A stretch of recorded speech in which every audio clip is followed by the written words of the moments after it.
सावधान, क्योंकि आज आप जो देखने वाले हैं वो आपकी सोच को हमेशा के लिए बदल देगा। स्वागत है आपका द जीके पाठशाला में। हमारे पूर्वजों ने जिन मंदिरों की नींव रखी थी उनके पीछे ऐसे रहस्य दफन हैं जिन्हें आज की टेक्नोलॉजी भी डिकोड नहीं कर पाई है। अगर इन मंदिरों के पीछे छिपी ईश्वरीय कोडिंग को किसी ने समझ लिया तो वो पूरी दुनिया के सोचने के तरीके और विज्ञान के गुरूर को हिला सकता है। चलिए शुरू करते हैं रहस्यों का ये खौफनाक सफर। नमस्ते बच्चों, आज मैं आपको एक ऐसी जगह की कहानी सुनाऊंगा जहां हनुमान जी का एक बहुत ही शक्तिशाली और अनोखा रूप विराजमान है।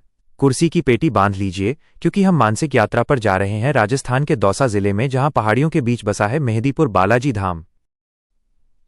पहाड़ों के बीच प्रकट हुए बालाजी। बहुत पुरानी बात है, उस समय वहां आज की तरह बड़ी बड़ी सड़कें या भीड़भाड़ नहीं थी। चारों तरफ घना जंगल और पहाड़ियां थीं। वहां एक बहुत बड़े भक्त रहते थे जिन्हें लोग गोसाईं जी कहते थे। एक रात जब गोसाईं जी सो रहे थे तो उन्हें एक सपना आया। सपने में उन्हें हनुमान जी के दर्शन हुए और उन्होंने एक खास जगह की ओर इशारा किया। जब गोसाईं जी अगले दिन उस जंगली इलाके में पहुंचे तो उन्होंने देखा कि वहां पहाड़ों के बीच से अपने आप हनुमान जी की एक सुंदर मूर्ति प्रकट हुई है। बच्चों, इसे स्वयंभू कहते हैं, जिसका मतलब है जो खुद से प्रकट हुए हों। 2-3 देवों की चौकड़ी। मेहंदीपुर बालाजी की सबसे खास बात यह है कि यहां केवल एक नहीं बल्कि 3 मुख्य शक्तियां हैं। बालाजी महाराज, ये हनुमान जी का बाल रूप, बच्चे जैसा रूप हैं। इनके सीने के पास एक छोटी सी छेद है जिससे लगातार पवित्र जल की धारा बहती रहती है, जिसे चोला चढ़ाना कहते हैं। प्रेतराज सरकार, इन्हें यहाँ का दंडाधिकारी या जज माना जाता है। भैरव बाबा, इन्हें यहाँ का कोतवाल यानी पुलिस अधिकारी माना जाता है। 3 लड्डू, दरखास्त और अर्जी। अब आप सोच रहे होंगे कि यहाँ पूजा कैसे होती है। यहाँ का तरीका बड़ा मजेदार और अनुशासित है। 1 दरखास्त। सबसे पहले भक्त बालाजी को लड्डू चढ़ाते हैं।